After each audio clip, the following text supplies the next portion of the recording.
Foreign policy and China, but the West, they were kowtowing to China for 2 decades, and it's only Trump's antagonism, really, that has changed course, trajectory, less embracing China and being quite well against this in all aspects. Isn't that a good thing, surely? So you're saying Trump's antagonism towards China has woken us up to how evil China is? Potentially. I don't see that. I don't see any indication of that. First of all, we hate China for all the wrong reasons.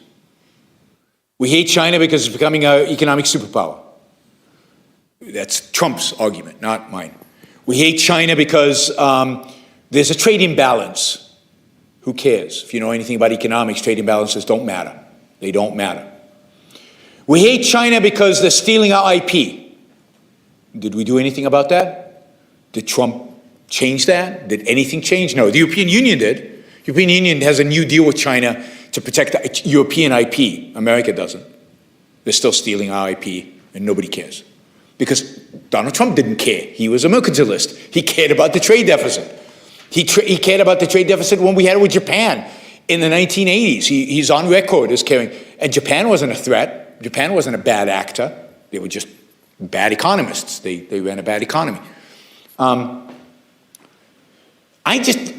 So once in a while, a Western leader will say something about the Uyghurs in Western China being in concentration camps. Does anybody really care? I don't get a sense anybody really cares. Anybody's willing to say anything or do anything about China for it. And you saw that with Hong Kong. Nobody spoke up. I mean, Hong Kong, it's like the bastion of freedom in the world, the most economically free economy in the entire planet. And nobody stood up to defend it.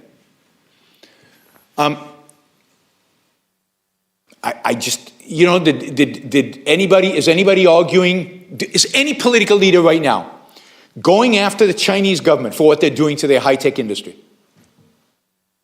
For the prosecution of Jack Ma? Anybody defending Jack Ma in the West? No. Because nobody cares about economic freedom. Okay? And the fact that they're regulating and disrupting big tech, I mean, the Americans are cheering. Yes, we should be like China. We should be doing that. We should do what they did to Jack Ma. We should be doing to Jeff Bezos and Apple and Microsoft and all those guys, right? Or Google, right? They're jealous of China. So I just don't see it. Now, I have reasons I think there are reasons to oppose China. I think there are reasons to be antagonistic to China because they're authoritarian, because they have concentration camps, because they distort their own economy. But, the distortion of their own economy primarily hurts them, not us. But on trade, I mean, hey, let's buy cheap Chinese goods. It helps us. And it helps the private sector in China mostly. And there is a private sector in China. So I see the world becoming, imposing more trade barriers. But trade is not the way you fight authoritarian regimes. It's not appropriate, and it's immoral, and it's not having the effect that we want in China. China during Trump's era, the 4 years under Trump, became more authoritarian, not less, significantly. I'd say when Trump started, there was still a lot of hope that China would head towards freedom. And by today, nobody hopes that, right? It's just a matter of sliding into greater and greater authoritarianism. So did we achieve anything? No, it looks like we achieved the opposite. It's the same with the left. The left seems to become worse under Trump, not better. Right? It seems he brings out the worst in them. He's not a rational alternative. He's not somebody who can talk to the American people about why the left is wrong. He can just ridicule them in a way that gets your emotions going, but not your reason. Interesting question. Siri wanted to debate me. So no, I don't think the world is awakened to China in a healthy, positive way. And I think if anything, we view global trade much more as a zero-sum game than we used to. And partially Trump said that. He constantly referred to trade as a zero-sum game. Our losses they gain. When we sell them stuff, when we buy stuff from China, they get our dollars. So we lost dollars. God, how stupid can you get? We got their stuff. I'll take stuff over dollars any day. But that mentality now is common. And I see it among people who used to be pro-free trade. Now they manipulate their currency. What do? What does the Fed do every day, if not manipulate the dollar? Since the financial crisis, we've been manipulating the dollar nonstop. Why is there so much interest in what the interest rate is going to be next week? Because the interest rate helps determine the value of the dollar.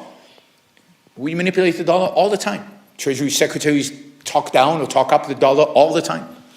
I'm sure you do the same for the pound. So China manipulates their currency as well. That's the nature of fiat currencies. They get manipulated. By the way, China's manipulating in the wrong direction. China's holding the yuan up.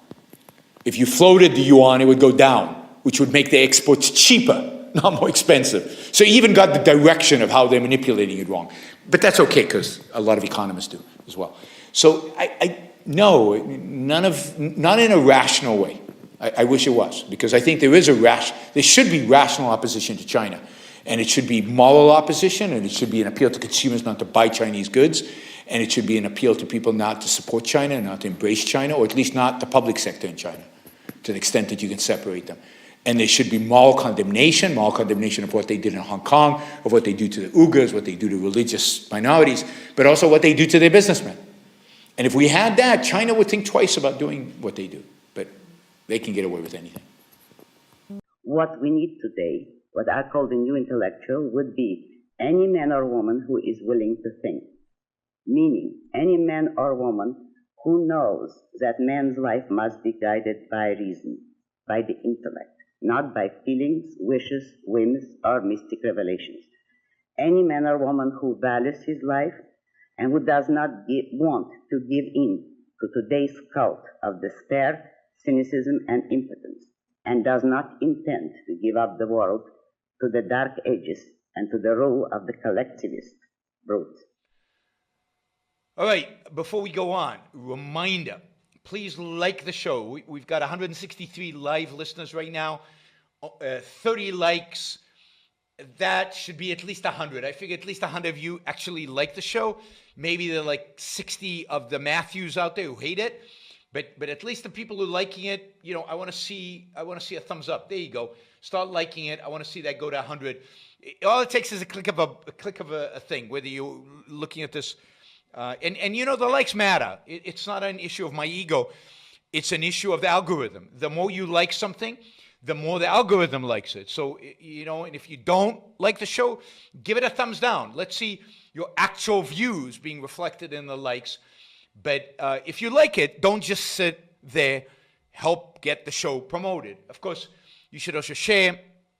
And you can support the show at yaronbrookshow.com/support, or on Patreon or Subscribestar or Locals, and show your support for the work, for the value hopefully you're receiving from this. And of course, don't forget, if you're not a subscriber, even if you just come here to troll, or even if you're here like Matthew to defend Marx, then you should subscribe, because that way you'll know when to show up. You'll know what shows are on, when they're on. You'll get notified, right? So, yes, like, share, subscribe, support. Like, share, subscribe, support. There you go. Easy. Do one or all of those, please.